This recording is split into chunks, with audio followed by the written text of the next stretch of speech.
Good morning. Welcome to Ag Talking Raw, where I talk raw about agriculture and other things that are on my mind. Okay, so there's always a lot of things that are on my mind because, my mind never stops. I go to bed and I dream and I think of things that I need to do during the course of the next day. And that is no joke. That is an absolute, actually factual thing. When I wake up in the morning, I already know what I'm going to have to accomplish today because it's just the way it is. For me, anyway, my mind never sleeps. I have so many projects and so many things that are on my plate at the moment. It's just like a smorgasbord of things that just need to be addressed. I've got a lot of questions about my equipment and what I'm going to be doing with it. And, as far as the 4430, are you going to fix the 4430? Are you going to finish the 4010? Are you going to do this? You're going to do that? You're going to do the other thing? Well, all of those things have their place in the back of my mind as to when they will need to be addressed. Now, the 4430 is not a bad tractor, and it does need to be ripped apart. But I need to get my shelving done in shop and get the shop back together so that I have more room to do what I need to do. Quite honestly, we're not that far away from slapping together some actual lumber. And that may very well start today. Today, believe it or not. We're really close to having the area cleaned out enough that I can start putting the posts in, because it's going to be 8 feet off of the original posts, so they'll come out 8 feet.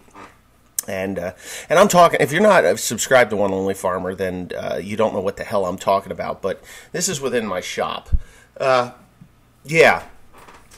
that has to be done, and I know I got a line on, a guy actually sent me an email in Kentucky. There is a 12-row John Deere 7200. My problem with a 7200 is not that they're not great corn planters. It's just I have parts for 7000. Probably the meters are the same. I know they are, but the closing wheels and all that other stuff. I have a lot of brand new parts for the John Deere 7000. Plus, I have a 4-row 7000 that I can pick apart, debone the thing, if you want to say that. So my heart's kind of set on a 7000 frame. If I don't get the 7000 frame, I could get a 7200 frame and bolt 7,000 row units to it. Actually, honestly, all I really need is a toolbar. There was one out at Wanger's of Myerstown, but I don't see it there now. I'd have to go look again. They have a website where they have their equipment listed, and I mean, just a toolbar would be fine.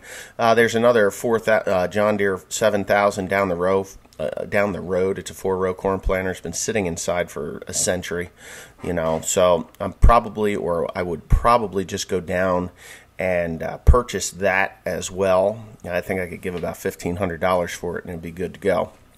I don't know, but that's just my thoughts on that. So $1,500 for a set of row units, and I'd be able to rebuild them with new openers, closing wheels, seed tubes, meters, and everything, and then just have this really awesome, John Deere 7000. Or I've had this crazy idea of taking and making a 6-row corn planter, twin row, so it would take 11 rows. I think it's 11 rows to make a 12-row corn planter, or a 6-row twin, offset by that. I kind of really do like the idea of a twin row setup. I'm looking for stalks. For the most part, the more stalks that I can produce off of the field, the higher profitability I will have for those said fields. Because I do have an outlet for it. I have a very anxious buyer for those. He's probably watching right now.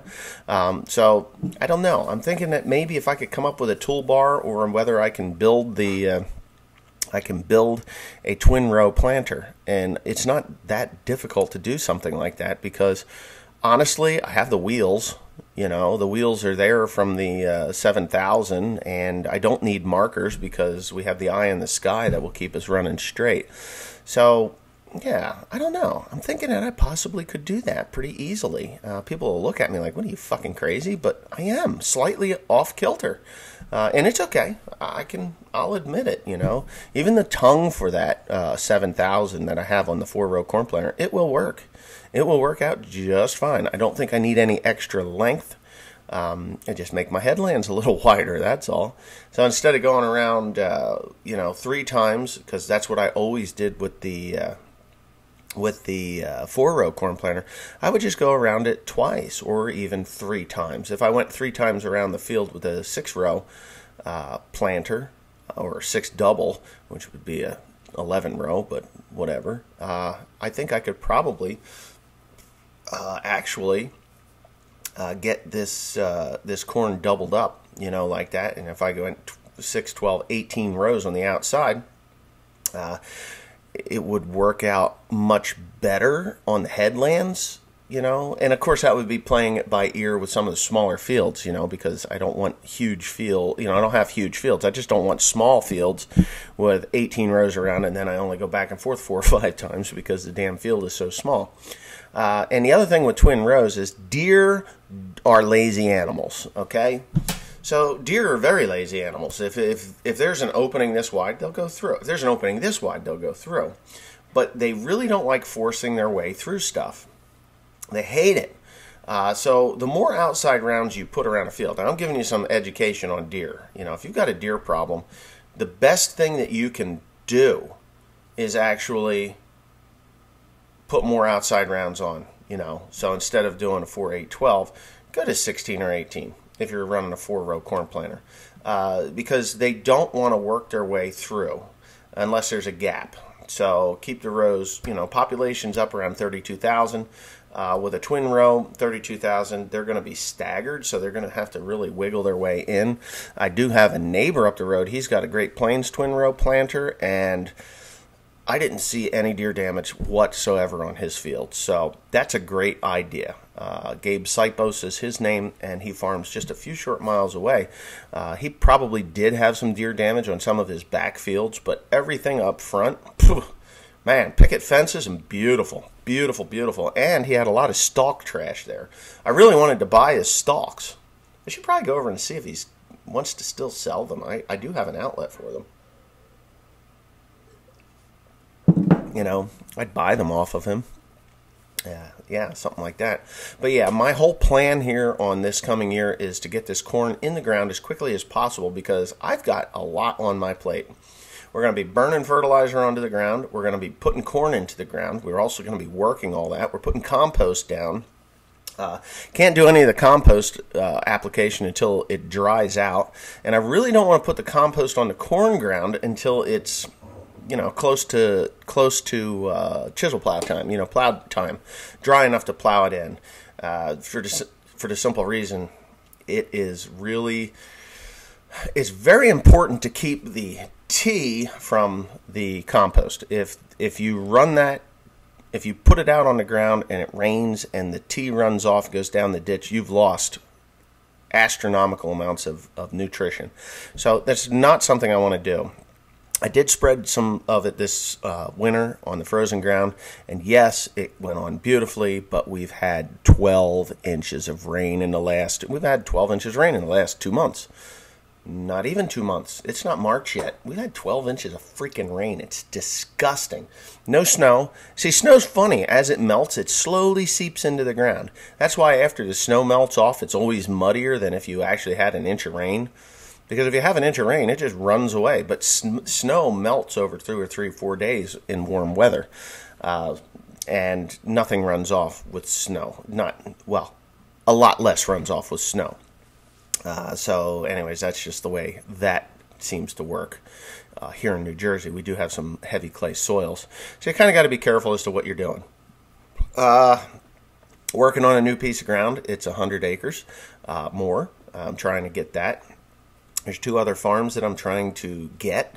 that are fairly close enough that I can pick up and get the corn in pretty quickly. Looking for another chisel plow so I can run with 2 chisel plows. I got 2 big tractors and plenty of bodies to throw in those tractors. Two good I don't have big chisel plows. I have a small chisel plow. It's only it's a 12 shank, I think. So if I get another 12 shank and two different tractors rolling across the field, then we're going to chisel the shit out of this ground. I'm not going to do any no-till planting. That's just the way it has to be. There's just no way I can chisel or I can no-till it and get the nutrition that I need out of the compost that I have. I did talk to 2 agronomists. One was from the local agronomist and another one was from far away. And the local who happens to sell me my fertilizer, he was more like, well, I think you're going to be short on this. Until I showed him my analysis of the compost, and he says, you know what? He says, I think you might be spot on with what you're going to apply. So he did say I err on the heavy side of the nitrogen that you're expecting to put down. So I am going to actually put an extra 10 units of nitrogen down on the compost or on that corn before, when I plant it. Everything should stay there. It should all be there. See, as the compost breaks down, it releases nitrogen, but it doesn't release it fast enough. So the nitrogen that I put on is actually going to go into breaking down the compost, so it's kind of going to eat it up there, but as it breaks down, it's going to release it into as a more available type of nitrogen. Compost is really, really good stuff, but you have to know how to use it. And I have used human waste in the past and had excellent luck with it. With human waste, the more the merrier. And why does my nose look so big? Do I have a big nose? Has anybody ever looked at my nose and thought, you know what, One Lonely Farmer, your nose is huge. Really, it looks big now. I look like one of those trolls. But anyways, if I tilt my head this way, it kind of goes Anyway, I'm off topic. Anyways, we used to use sludge all the time, and it worked. It was lime stabilized sludge. Came out of a place up north here, about half an hour away. And then we had a product called Ocean Grow, which came out of Ocean County Utilities Authority in Ocean County, New Jersey. We called it Ertilizer because the guy that used to sell it to us or send it to us, his name was Dave Ertle. Dave Ertle was a good guy. Yeah, he was a good guy. Nice guy. Hell of a nice guy. I was in the process of going through a divorce when we were using it the heaviest, and he knew what I was going through, and he actually sent an employee of Ocean County up to help me plant my soybeans. And I don't think I ever properly thanked them, which I should have. But, man, his name was Oates. Russ Oates. O-A-T-S. Oh, my goodness, it's William. Did you just wake up? And his mommy. Where are you going? Gotta get my coffee. I figured I'd hand it to you and say hi. You're going to hand it to me? It? He's not an it. He's beautiful. He's my handsome guy. You're an it, Mr. Will. No. So, it's me and Will. Hey, what's up here? Everybody wants to see your cute face. Yeah, you're like, just leave me the hell alone. I'm tired. I just woke up. I'll give you hugs. I love my boy. So, anyways, with the compost and the composting things that we need to do, yeah, I think I'm going to be able to grow a pretty decent crop of corn. Leave your thoughts and comments below on twin rows if you think they're any better for stalk production. Now, I'm not talking for actual grain production. I know it will produce more grain. Should I stick with the 32,000 plant population, or should I bump it up to 34 or 36,000 plants? But yeah, there you go. That's just my thoughts, that I possibly could bump it just a little bit more to get more stalks into it. I just don't want spindly stalks. Somebody just sent me a message. Who was that? I believe it was Travis Eby, right? Yeah, it was. So anyway, so I'm looking for stalk production. Anyway, I don't know if I'm going to do twin rows. I may just do a sample field of twin row, buy this 6-row corn planter, rebuild it. You guys get to see the series on One Lonely Farmer. William gets to, yeah, what is that? Oh, Daddy loves his boy. Yeah, so that's my whole thought process really is two things on the twin rows: deer and stalks. Grain is secondary. To me, the grain is secondary. If I can pull 150 bushels to the acre off of this program, it'll be good. Now, I know there's a lot of guys that are saying you got to tear down that grain bin and rebuild it. I'm not going to tear down a grain bin and rebuild it. I'm going to probably depending on what the corn looks like in August, I'm going to schedule a company to come out, pull three bands off the bottom and add 4. It's going to go up one more band. Don't think I need stiffeners, but there's just going to be some repairs that need to be done. And the reason I want a 4th band is because I need at least a foot for the false floor. There's no false floor in this bin. It is a shoveling nightmare. It sucks. I can't say it any other way, but it really sucks to unload that bin. And right now it's 22,000 bushel bin, and that would probably get me up to 25,000 bushels in that bin. Not a very big bin. You know, to today's standards, that thing should be tore down and we should be putting up a 40 to 50,000 bushel bin. But I'm not going to do that. Not yet. You know, if the grain, if the corn and the compost and the stalks all pay off, that may be on the list of things to do. It may be. I'm not 100% sure yet, but it may be on the list of things to do. I'm quite glad that I retained all of my grain equipment, the augers, the dryer, the combine, the corn planter. I mean, I don't have to buy a new corn planter. I really don't. But, you know, if I can buy a toolbar cheap enough, pull all that crap off of it, and I did find one. It's out at Stitzel's, and I know everybody's like, oh my God, don't go to Stitzel's. They have nothing but junk. That's the whole point. I want junk. I really do. I want to strip the toolbar off. Strip it all off. I may even have the water blasting guy come and sandblast the thing and then repaint it like a brand new corn planter. And then put all new parts, salvage the row units that I have off of the corn planter that I've got. And yeah, I think that's what I may do. You know, right, William? Yeah, you thinking? I don't know. He's like, I don't know, Dad. I don't know, right? You're going to suck that thumb. Mommy says that if I suck my thumb, I'm going to be smart. You see that? So he sucks his thumb. Right, William? What do you see there? What is this? Is this Daddy's thing? Is this Daddy's, like, little box where we can look at each other and talk at? You don't know what it does. It just does it. So, yeah. Okay. There was a formula that the agronomist gave to me. Hey, Teresa. Yeah. Do you know where that piece of paper is that I brought in yesterday with all that corn numbers on it? Yeah. Could you please hand that to me? FSA, whatever? FS Grow Mark. Yeah. I will not be going through crop insurance. I will not be going through the Farm Service Agency.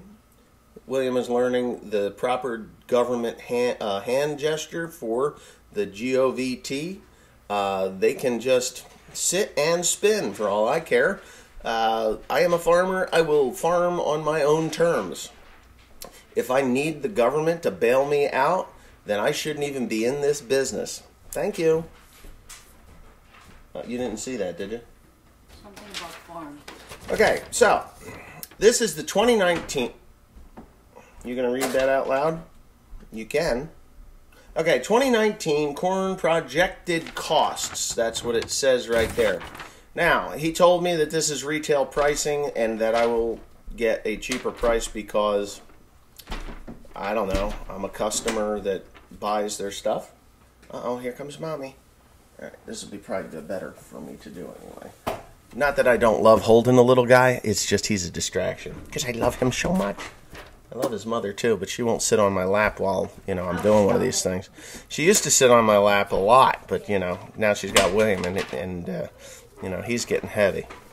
So, anyway, we've got this projected corn seed cost, and it's broken down into the basic levels of what you're going to put down to achieve a 160 bushel yield. Now, I live in New Jersey. 160 bushel yield is above average for this state. In my area, that is huge, way above average for this area. So you have to understand your soil type, and this is me talking, not the paper. You have to understand your soil type before you actually go into to grow corn. You got to be like, okay, what's in it? What is its capabilities of growing? See, I live in an area where the soil is shallow and it is clay. Underneath about 2.5 feet, it's shale. It's like a rock, it's shale.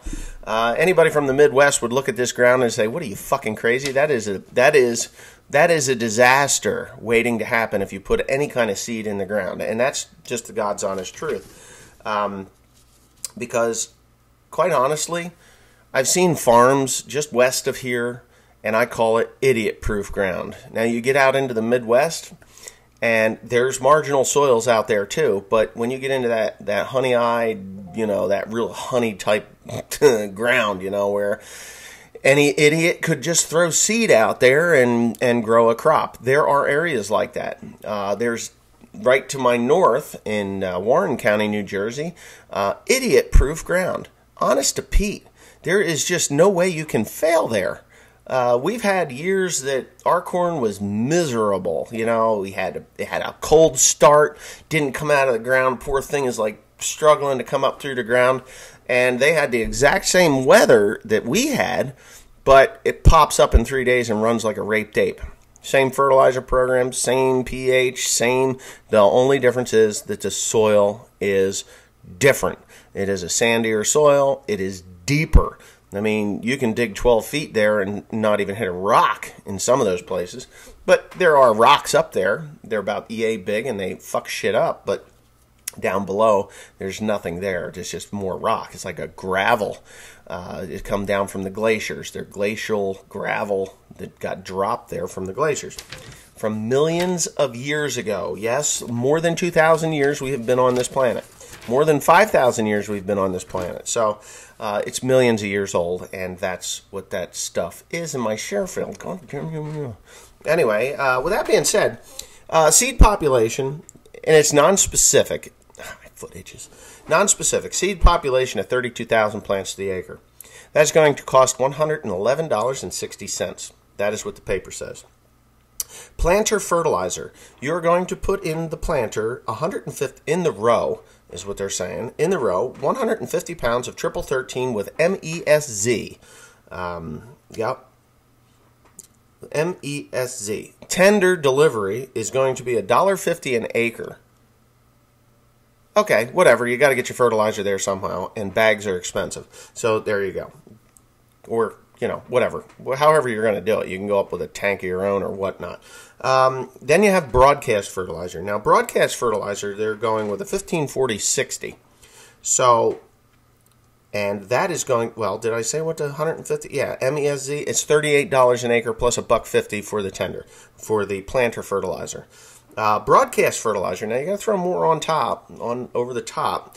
You're going to put, they don't give the number, so pounds to the acre. So 1540-60,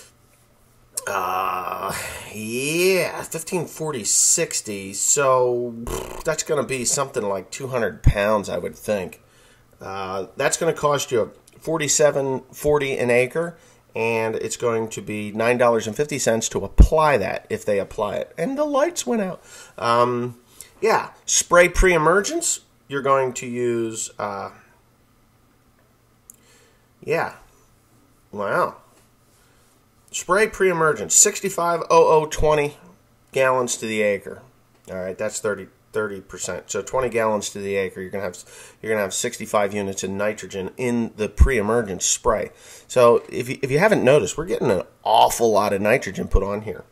You're gonna put a quart of Roundup Power Max with this. You're going to put 2.5 quarts of Acuron. I have no idea what Acuron is. I've been out of the corn business since 2014, so I'm like, some of this shit I don't know. Roundup Power Max, I know that. 1 quart of Infantry 4L, which almost sounds like atrazine, but I don't know. 3 gallons per ton Agritane. Know exactly what that is. Don't use it. That's a microbicide. Okay. I'm going to go off track here with Agritane. Agritane works really, really well for binding up nitrogen, which isn't exactly true. What happens with Agritane is it's actually a microbicide. It kills microbes that break down nitrogen in the soil. Okay? So you need these microbes anyway. And if you over-apply the microbicide or Agritane, you can have major problems on so many different levels it's not even funny. Because it's non-specific. It just kills all the microbes in the soil that break down just about everything. So, yeah, from everything from the herbicide that you're putting down to the fertilizer that you're putting on the ground. So if it isn't allowed to break down, and it doesn't matter, you can apply every single year. So if you apply Agritane this year, you may have wonderful results with your nitrogen. Wonderful results with your nitrogen. But your herbicide that you put in with it, it's going to work, but it doesn't break down. Now, I'm sure there's going to be some guys that are going to be freaking out on here telling me I'm a stupid asshole, but I've got experience with this stuff. I've used it several times, and I won't use it anymore. Yes, it saves you on nitrogen, but it can cost you later on. Now, with herbicides that need to break down through the organic process, or the process of breaking down through those microbes, if those microbes are dead, they don't break it down. Now, if it's something like atrazine, it could get down into, it could leach into your soil, or leach into your water source, which it's kind of known for doing. But if it's not able to break down, then it's there. And if you want to plant wheat after your corn, or if you want to plant oats the next spring, or if you want to plant hay the next year after that, guess what, ladies and gentlemen? You're still going to have those herbicides are still going to be there. They're still going to be active. Not as active as though you just put them down, but they're the time that it takes for them to break down. If they say they're inactive after 9 months and you're safe to put in whatever it is, you may find out that you're 12 months. So if you put that on in May and you're putting your oats in April, you're fucked. The oats will come up, they'll be yellow, and they'll never produce anything. So if you're wondering why, on a normal year, if you put oats in after corn, which I would never recommend, if you're putting oats in after corn and your oats just never seem to perform as well as they do, if you put them in after soybeans, there's what your problem is. Microbicide. I don't use it, so we can leave that one out of the mix. A tank mix and foam kill and application. So the tank mix, $98.42 an acre. That's pretty high. Plus $12.25 to put it on. So you're looking at well over $100 for your herbicide, your burn down, your burn down, and then you got to come back in with a respray for post emergence. 1 quart of Roundup Power Max and 20 ounces of FS Max Supreme, which I want to say is an anti-foam agent or a crop oil.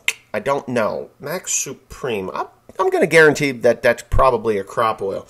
$12.29 for that tank mix and $13 an acre.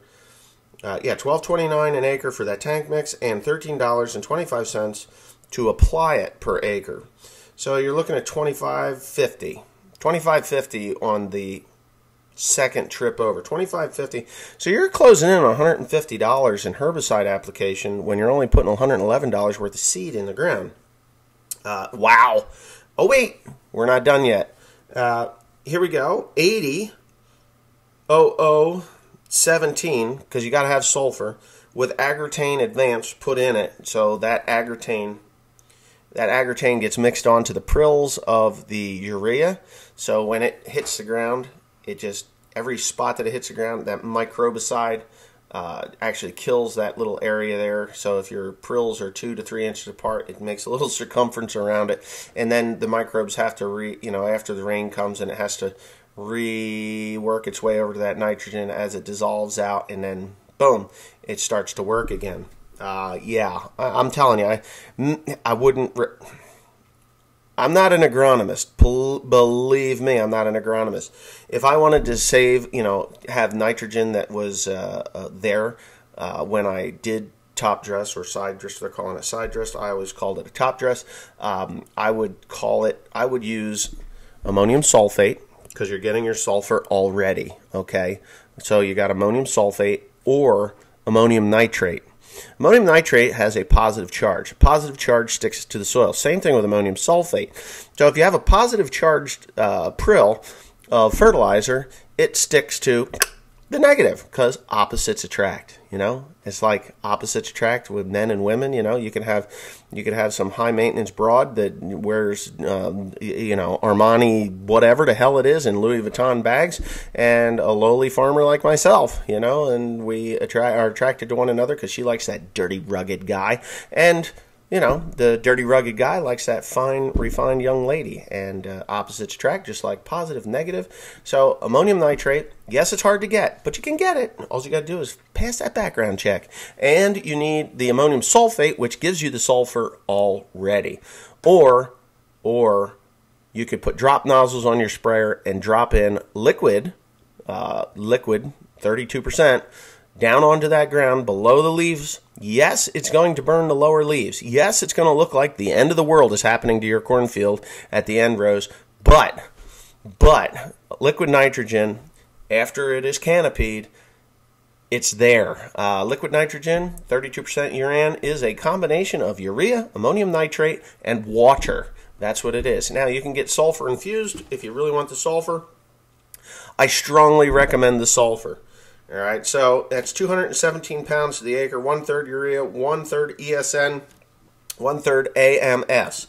So that gives you your nitrogen and your sulfur, and with a whopping lovely price of another $58.20 to the acre to put that on, plus $10.50 for that application if you have to pay them to apply it, which I'm going to say 90% of farmers out here will have to pay them to apply it because it is a broadcast fertilizer, and we don't have these not all farmers have these high crop spreader boxes that you do that with. Some of us have rogators and things like that we can get over the corn with drop nozzles and liquid, which I would prefer, but I honestly think that ammonium sulfate is, in my area, is probably the best bet to keep that nitrogen on the ground. Another thing is you can put all that nitrogen on at the plant, at planting, and it will be there. I prefer working it in, and that more than likely will be what I do when I actually plant the corn. Is I'm going to put all that compost down, and to obtain the nitrogen levels that I need and the sulfur levels that I need, I will be putting 250 pounds of ammonium sulfate to the acre on this corn so that everything is like right there. I put it on, boom, it's popping out of the ground, boom, it's going to go, boom, that compost is going to be breaking down and feeding that plant all summer long. With proper rain and, sunlight, heat degree days, boom, we're going to have a hell of a crop. Now, that is one optimistic motherfucker right there. That's me. Hello. I'm very optimistic, like most farmers, because you know what? Every farmer at the end of a bad year says, well, it'll be better next year. Last year was a pretty bad year. Last year was an extraordinarily bad year. It was a bad year for everyone in this area. I mean, yeah, we had corn. Yeah, we had soybeans. Did we have the price? Not quite. Were they up to test weight? Not quite. Wet years always produce light test weight corn. A dry year will produce a very heavy test weight corn. And soybeans had a lot of purple bean stain and white mold, of all things, white mold. We don't have that here. And that brings me to another subject. And I hope Travis from Travis from the rest of the story, not How Farms Work, but Travis from the rest of the story did a video on why we don't use a grain drill, why it's a good thing not to use a grain drill. Okay, so we're going to talk about grain drills. I love grain drills. I really do. I think they work really, really well. And what he described about a grain drill was only half correct. Not the whole thing, only half correct. He was talking about a controlled spill. And quite honestly, that is what a grain drill does. It has a fluted meter, most of them do. Great Plains has a really nice one now, which runs a sponge. Okay, a sponge of all things. Probably the best singulation that there is on the market today in a stock grain drill. It's a no-till grain drill, beautiful machine. Problem is, it only is 12 feet wide, and that just sucks. I would not go with a grain drill under 15 feet wide at this point in my career if I was going to be purchasing a new grain drill. I just don't like that. But the nice thing about this is John Deere, there is a company that sells a belt meter so that you're no longer in a controlled spill situation. So soybeans are round, right? Or they're kind of ovalish, they're roundish, ovalish. But there's a company that sells a belt meter, and that belt meter, it's about that big. It's about I'd say it's probably 6 to 8 inches across the bottom, across the top, and it comes around, and it just goes on a loop like so. Now, within that belt, there's little holes where the soybean will fall into. Now, a controlled spill, like the fluted meters that are on there, that just meter out the speed that you're going, or the speed that you set your drill to work at, that measures weight. So if your soybeans are the 60 pounds to the bushel, like you would hope they are, sometimes soybeans go 62 pounds. I've had those. Sometimes soybeans are 58 pounds. I've had soybeans as low a test weight as 56 pounds, and it was a disaster. They were great big fat beans. They were big. They looked great, but the bigger the bean, the more air gaps there are in between. So you kind of want a smaller soybean. My population wasn't high enough, is what would cause this. So a smaller soybean will have a higher density to it in your little density scale. So, but whatever, neither here nor there, it doesn't matter. The holes on these belt meters are sized to take all sizes of soybeans. There's no different belts for it. I think there may be a belt for wheat, but this was specifically for soybeans, that belt meter. So you decide you're gonna get a little more precise with your seed placement. Now with the fluted ones, you say, okay, I got a 60-pound bushel of soybeans, and I want 90 pounds of seed to the acre. Now 90 pounds of seed can vary huge in the number of seeds per acre. Okay, so there's no precision here. So if I throw one variety in and I got these little pea-sized soybeans that, the weight is 62 pounds, how the hell do you adjust your drill that has this fluted thing that's only running weight through it? And they're, sometimes 3 beans will spit out, sometimes 2 beans will spit out, and through each one of those flutes. So you get a very irregular seed pattern or spacing in your soybean seeds. Now, about 20 years ago, or longer than 20 years ago, but about 20 years ago, there were some companies that came out and said, hey, precision planting will add bushels in your bin. And there was a company called Precision Planting. I believe John Deere bought it out. I'm not 100% sure. I'm going to research that when I'm done here. But these seed meters came to fruition, and they work great. I've got 2 sets of them. I never had such good corn yields since I put those in. They're, picket fence. They're beautiful. Watch your speed. Just because you can go 10 mile an hour doesn't mean you should. 5 mile an hour is a perfect speed limit for those precision meters, and they work very, very well.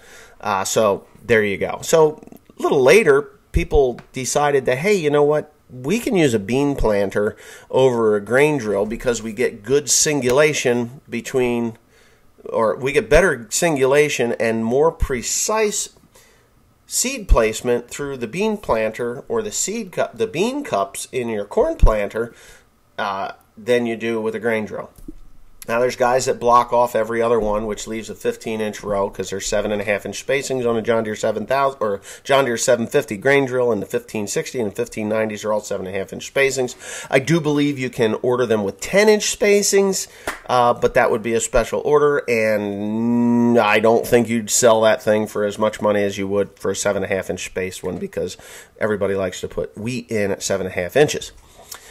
So with the belt meter, it doesn't matter what size the seed is, okay? So if you say, you know what, I've got a heavy deer population here. I want to put 200,000 seeds to the acre. Okay? You go to your little chart, and it says, okay, because those belt meters actually have a gear set on them, and you just change the chain. You know, it's like in 10,000 seed increments or 5,000 seed increments or whatever the hell it is. You know, you can change the chain, and it's a transmission is what it is. So if you're looking for 180,000 plants to the acre, or seeds to the acre, you go ahead, you look at your chart. Okay, I need this gear and this gear together. Slide one over, pull that one there, put the chain on, bada bing, bada boom. I'm in, I'm golden. I'm putting 180,000 seeds to the acre because that belt has these little holes across the top of it where the little seeds can just ride their way across. There's a brush that goes in front of it to keep the other seeds from ganging up on it and pulling through, and it works extraordinarily well. It just does. So if you're looking at a grain drill and you're thinking, oh, it's just a controlled spill and I think I'm going to lose 2 to 3 bushels to the acre because my seed spacing isn't going to be quite right, you're correct. That is probably the lag between a controlled spill and an accurate meter that comes off of your grain drill. So if you're running a corn planter, now corn planter parts are pretty expensive. I'm not going to lie to you. They are, especially the new ones. They are built to take some abuse. They're built to run some acres, and they're built so that when you rebuild them, you just sell it to the next unsuspecting fool and buy a brand new one because holy shit are they expensive to rebuild. That's another reason why I'm looking at the John Deere 7000 because Kinsey made basically the same planter, only blue. And John Deere and Kinsey parts are interchangeable, and sometimes Kinsey's parts are cheaper than John Deere. Go figure, it's just a different color. I think it would be awesome to have a green and blue row unit, one right next to the other, and because they're just the same. But anyway, that's just me talking. So if you're in the market for a new grain drill and your whole hang-up is singulation, you can buy the belt meter system, and boom, it goes right where the seed cups are. You pop those off, that whole meter system comes out, slides it, you push it one way, pull it this way, pull it out.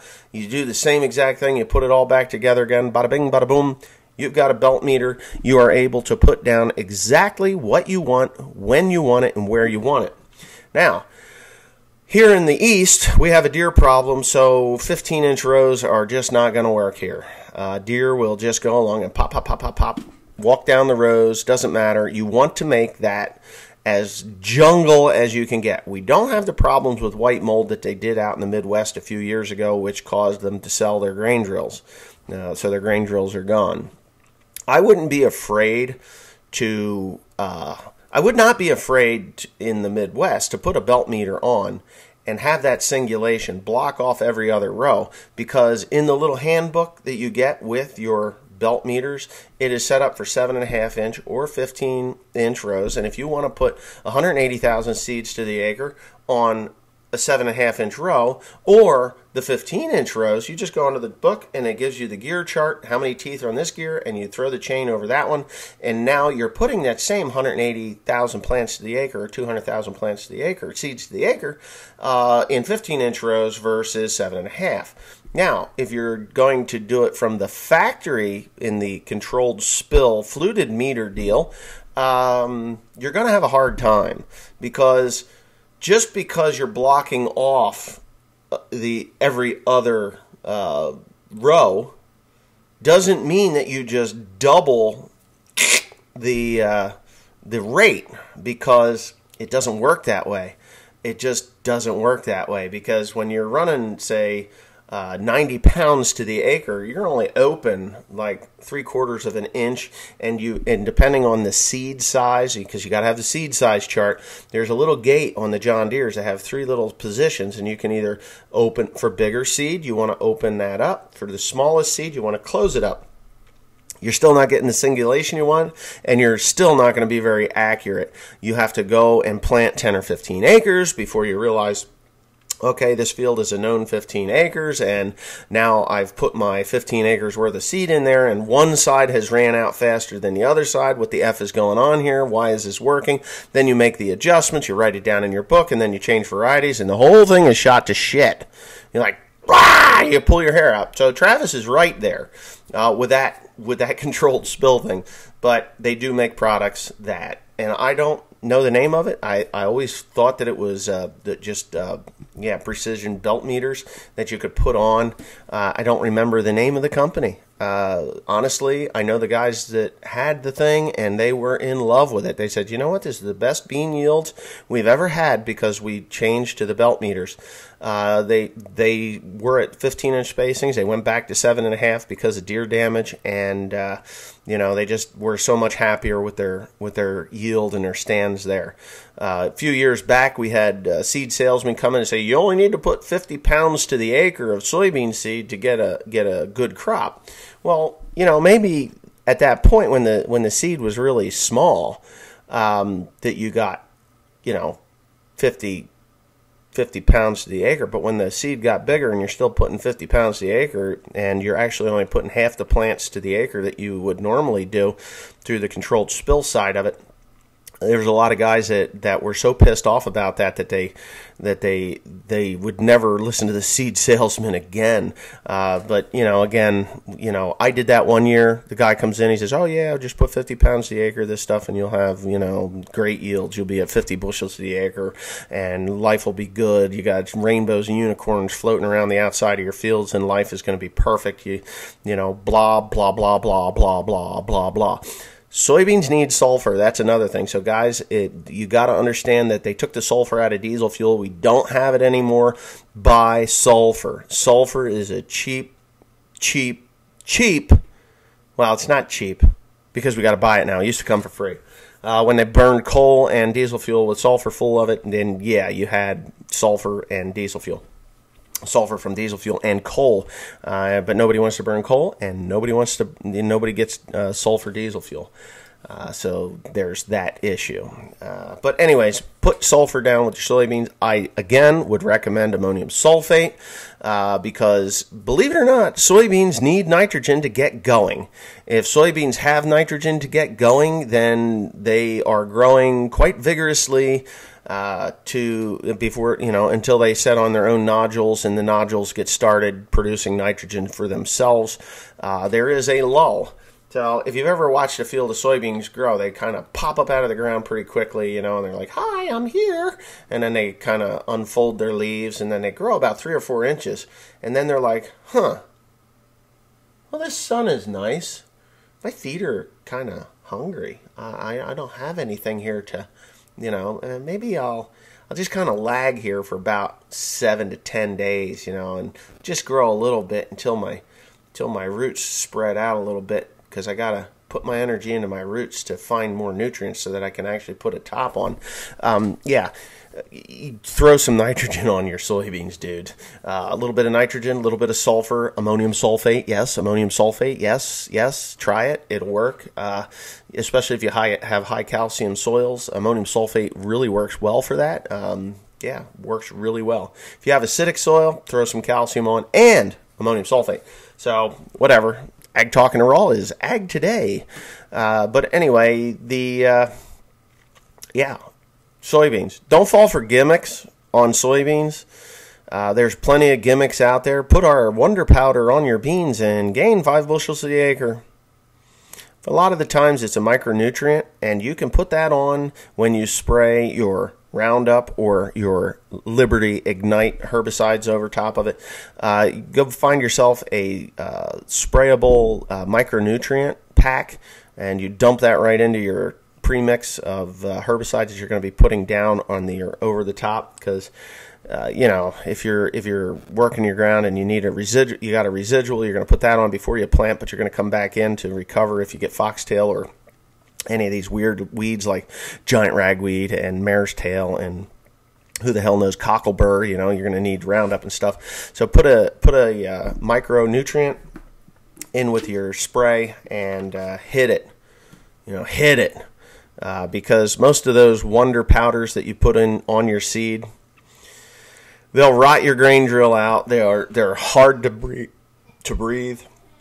If you breathe those, they can have a bad effect on your lungs and your health. Go that route. But I'm getting close to 50 minutes of talking about God knows what, because it's like I said, I got a lot of things in my head.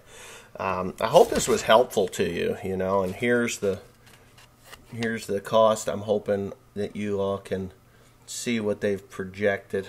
I don't know if I'm getting it all. I'm going to come back down. Wait a minute. Let me come back down again. And it looks like it's backwards. But that's what he handed me. Obviously, he said that this is full retail price, and so if you're a guy that's going to be planting 10 acres of corn to feed your deer with, that's what you're going to pay. Actually, you probably won't even pay that. You'll pay more than that. But anyways, I never did get to the end of it, did I? You've probably seen the paper, and it said a total of $412.91. If you follow this price guide and that recommendation to grow 160 bushel corn, $412.91 an acre. That isn't including your corn planter, your tractor, your diesel fuel, your time. Of course, we're farmers. Who the hell counts our time? But anyway, that's where that is. So by the time you're done, in order to achieve the 160 bushel yield by following this here, you're going to need 103 bushels and 103.23 bushels at $4 a bushel to break even. That's your cash break even. So $103 per acre. Now, you got to pay rent in there too, somewhere, if you're paying rent. If you're paying rent, if you own the ground, you got to pay your taxes. So what is that going to be? $50 an acre? $50 an acre? $100 an acre? $150 an acre? I don't know. It depends on your area. I've heard people paying up to $300 an acre for rent to grow corn on. By the time they're done, it's, what have I done? I farmed. Yay, I farmed. Yay. I still got to pay my bills. What the fuck, It gets really expensive.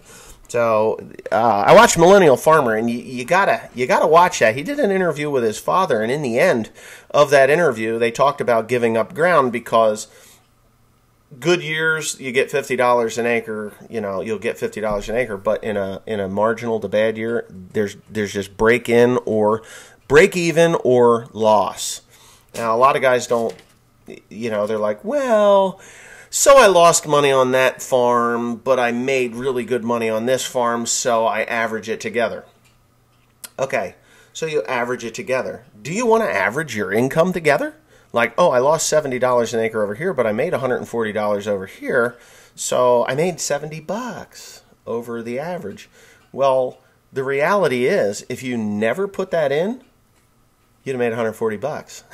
You know what I'm saying? So they've actually let some ground go because of that. I actually have to do the same thing. I have some farms that are so far away from home that I can't do a good job on them. 2018 taught me a lot about what I thought I was able to do and to what I am actually capable of doing. I love to work. Believe me, I love to work. But I also like to make some money. And if I'm working for nothing, what's the point in working? I might as well just take the day off, go down to the beach, and watch the waves roll in, because that's what it amounts to. That's what it amounts to. It amounts to nothing but watching the waves roll in. But anyways, thanks for watching. I hope you enjoyed this one. I know a lot of guys are saying, why don't you put this into a podcast? Well, I don't think I want to do that. I like this format. If you want to look at my ugly mug, you can look at it. If you want to just hear what I have to say, you can just turn your phone on in your headset, drive your tractor, your truck, your car, your work in your office, and listen to me ramble on about farming and my experiences and my thoughts and the process of getting to where you need to be. And of course, I am quite raw. I've been told many times that the reason that you don't get equipment deals is because you're too controversial. Let's put it this way. I don't have time to run to shows and hang out at booths and peddle my wares and talk to people. I love talking to people. Don't get me wrong.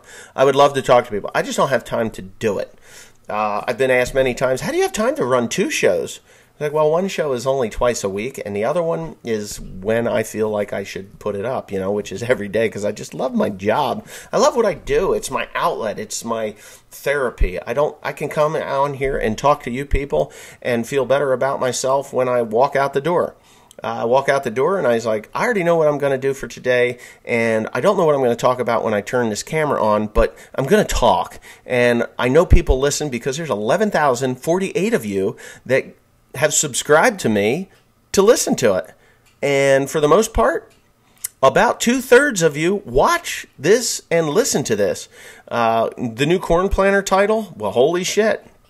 That has broken the mold. I mean, I've almost doubled what my subscribers are, in views.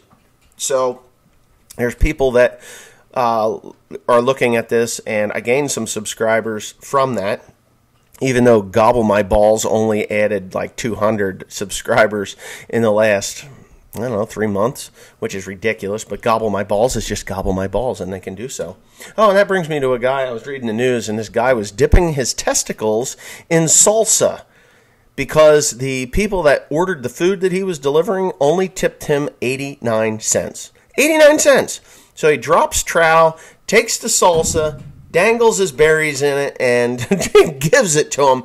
The problem was, he was on camera. Wow. He's been arrested for, I forget what the hell they call it. Basically, tainted food. Oh, I don't know. It makes you think, I really want to deal with Grubhub? Because those guys, they want to tip. And if you don't tip them right, the next time they come, they're going to dangle their berries in your goddamn food. Hey, why is there a short hair in here? I don't want that. I guess he could shave his balls first, but, dear penis. Yeah. I don't think I like you anymore. Yep. Remember that song? Who was that, guys? And Rodney Currington. That dude was some funny shit. Anyways. Yeah. What was it? Titties and beer. Yeah. But whatever. 56 minutes of me rambling, getting lost, my bald head. I got to go shave. I honestly have to say, my hairline has officially receded. And I don't like it. It's like, you remember those little, and I've tried to sign off of here like 6 times already, so you're really getting the good shit because you know what? The coffee's gone. Yeah, the coffee's gone. So do you remember when you were a kid, they had this little thing, it was about yay big, and it had a whiteboard, and in the bottom there were metal shavings. Yes, metal shavings, You tear it apart, you get it in your eyes, you end up in the hospital, and they're like, holy shit, man, where'd you get all these metal shavings in your eyes from? It's like, well, it was from this Hasbro game. When they had the bald guy, and you put his hair on his head and a beard on his face? That is what I look like. I look like that guy. I mean, I'm like, what? Who the hell are you? While I'm doing this on camera, I'm thinking, holy shit, you look like that Hasbro, that doodle guy that you used the little magnet pen for, and you made a beard and is bald on his head. What the hell's wrong with you? Yeah. So, Bosley, here I come. I was thinking about that. Bosley hair replacement or hair moving. But the problem is, all the hair that's here is gray now. So if I take this hair here, I'm going to look like freaking Santa Claus. By the time I'm 55, I'm going to look like a bald-ass Santa Claus. And I think Santa Claus is actually not bald. Most of the drawings that I've seen of Santa Claus, because, we all know that Santa Claus is real, because if he's not, who the hell brings those presents and stuffs under your tree? And I've pissed Santa Claus off many times, so, it's okay, because I haven't gotten a Christmas present from, well, I actually did get a Christmas present, but I know that came from Teresa because she told me, and she loves me. But Santa Claus doesn't love me anymore, the bastard. So, anyway, could you imagine that, though? I go to Bosley, and they take this hair, and they put it up here, and then they're like, whoa, dude, you're white. I'm like, well, no shit, Sherlock, and I lost my hair, but I had to pay somebody to put it back on top of my head. And it's lucky I didn't take it from my ass, too, because that hair would look really weird. But, whatever. I was thinking Rogaine, if I could just throw some Rogaine on there, maybe that would work. Like, hi, I have hair, but if I don't put this chemical on here, it's like Roundup, but it's not. It makes my hair grow. You know, and then there's a pill, which basically castrates you. You know, you're like limpy dimpy. You don't have nothing. You know, it's like side effects of this pill is lack of libido. You'll become fat and unbald. It's like, well, I'd rather be fat, bald, and able to get it up than unbald and thin and not able to get it up. What the hell is going on here? They'd be like, hey, buddy, can you wake up, please? The girl's in bed and I can't do nothing. Oh, God. So we get Viagra. Viagra. I took Viagra once. Man, that shit gave me such a headache. I thought I was going to have to go to the hospital because both heads hurt. But anyway, this is the comedic side of this thing. I hope you're laughing. Thanks for sticking around anyway, because I'm just a pro-ag design guy. Yeah, so William has made his guest appearance. Teresa has too. And you know what? Behind that bedroom door is one mother I'd like to